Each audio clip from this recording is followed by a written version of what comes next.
അങ്ങനെ ഫറൂഖ് കോളേജിലേക്ക് എത്തി. കോളേജിൽ കാണാൻ കുറേ ഉണ്ടായിരുന്നു, പക്ഷെ നമുക്ക് അത്ര എക്സ്പ്ലോർ ചെയ്യാൻ പറ്റിയിട്ടില്ല, നമ്മളെ ടൈം ലിമിറ്റ് കാരണം. പക്ഷെ നമ്മളെ അത്യാവശ്യം എൻജോയ് ആക്കിയിട്ടുണ്ട്. ഫസ്റ്റ് സെഷനിൽ 1 hour ലേറ്റ് ആയിരുന്നു, പക്ഷെ കേൾക്കാൻ ഭയങ്കര രസമായിരുന്നു. ഇൻട്രസ്റ്റിംഗ് ആയിരുന്നു. അത് കഴിഞ്ഞ് ചായയും സമൂസയും കഴിച്ചതിന് ശേഷം വീണ്ടും അടുത്ത സെഷനിൽ ഞാൻ പിന്നെ നല്ല കുട്ടിയായത് കാരണം കുറച്ച് നോട്ട്സും എഴുതി. അത് കഴിഞ്ഞപ്പോൾ ഫുഡ് കഴിക്കാനുള്ള സമയമായി. അത് കഴിഞ്ഞ് എല്ലാവരും ഫോട്ടോസും വീഡിയോസും കോളേജ് എക്സ്പ്ലോർ ചെയ്യാനും ഇറങ്ങി. ദേ ഇതാണ് നമ്മൾ ഫോട്ടോഗ്രാഫറിന്റെ കൂടെ ചുമ്മാതിരിക്കുന്ന ഒരു അസിസ്റ്റന്റും. അങ്ങനെ വീണ്ടും 3rd സെഷൻ. ഈ ക്ലാസ് ഭയങ്കര ഇൻട്രസ്റ്റിംഗ് ആയിരുന്നു കേൾക്കാൻ. അങ്ങനെ ക്ലാസ്സും കഴിഞ്ഞു. അത് കഴിഞ്ഞ് JHKന്റെ വക ഒരു വോട്ട് ഓഫ് താങ്ക്സ് ആണ്.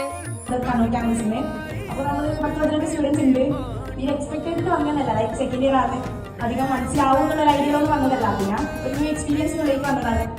ബട്ട് നല്ലതായിരുന്നു. ക്ലാസ്സിൽ 4 സാറുമാരും നൈസായിട്ട് എടുത്തില്ല, മനസ്സിലാവുന്ന രീതിക്ക് തന്നെ എക്സ്പെക്ട് ചെയ്തിട്ടില്ല അതേ കാര്യം മനസ്സിലാവുന്നു. ബട്ട് മോർ ഇൻഫർമേഷൻ അങ്ങനെ നമുക്ക് സർട്ടിഫിക്കറ്റും കിട്ടി.